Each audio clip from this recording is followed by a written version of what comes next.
দিনে দিনে ভয়াবহ হয়ে উঠছে ডেঙ্গু। কিছুতেই সম্ভব হচ্ছে না এর নিয়ন্ত্রণ।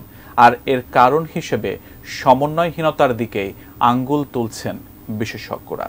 দিচ্ছেন পরিবেশগতভাবে এডিস মশার বংশবিস্তার রোধের তাগিদ। ডেঙ্গু নিয়ন্ত্রণে ব্যর্থতার কারণ অনুসন্ধান ও করণীয় শীর্ষক এক আলোচনা সভায় এসব কথা জানিয়েছেন বিশেষজ্ঞরা। দেশে প্রথম ডেঙ্গুর প্রাদুর্ভাব ২০০০ সালে হলেও সারা দেশে ছড়িয়ে পড়ে ২০১৯ সালে। গেল বছর ডেঙ্গুতে আক্রান্ত হয়েছিলেন মোট ৩,২১,১৭৯ জন। এতে মৃত্যু হয় ১,৭০৫ জনের। চলতি বছর এখন পর্যন্ত ডেঙ্গুতে আক্রান্ত হয়ে মৃত্যু হয়েছে ৪৮ জনের।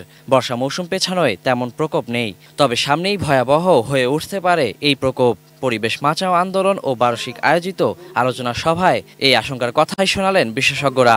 প্রতিরোধ কমিটির নেতৃত্বে মানুষের বাড়িঘর, আশেপাশের ঝোপঝাড়ে এডিস মশার প্রজনন স্থল এবং বাসস্থান বিনষ্ট করতে হবে। পাড়া মহল্লায় সংক্রামক রোগ প্রতিরোধ কমিটি গঠন করা।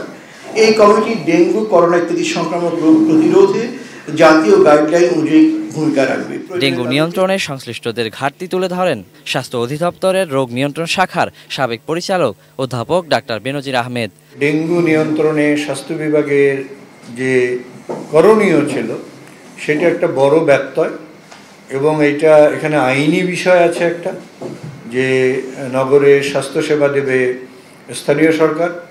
এই আইন থাকার ফলে স্বাস্থ্য বিভাগ অনেক সময় এটাতে খুব একটু এগোয় না। ক্ষতিকারক কীটনাশক ব্যবহার না করে পরিবেশগতভাবেই এডিস মশার বংশবিস্তার রোধের তাগিদ কীটতত্ত্ববিদ অধ্যাপক ডক্টর কবিরুল বাশারের। আমরা যে কীটনাশকগুলো ব্যবহার করি সেই কীটনাশকগুলো মারাত্মক স্বাস্থ্য ঝুঁকি তৈরি করে। সারা পৃথিবী এখন সেফ পেস্টিসাইডের দিকে চলে গেছে। যেমন বিটিআই হচ্ছে এক ধরনের ব্যাকটেরিয়া যেটির টার্গেট স্পেসিফিক মানে শুধুমাত্র মশা এবং মিজকে মারে, অন্য কাউকেই সে কোনো ক্ষতি করে না। জনসাধারণকে সঙ্গে নিয়ে স্থানীয় সরকার ও স্বাস্থ্য বিভাগের সমন্বিত উদ্যোগেই ডেঙ্গু থেকে নিস্তার সম্ভব। Waliul Sakib, ATN news, Dhaka.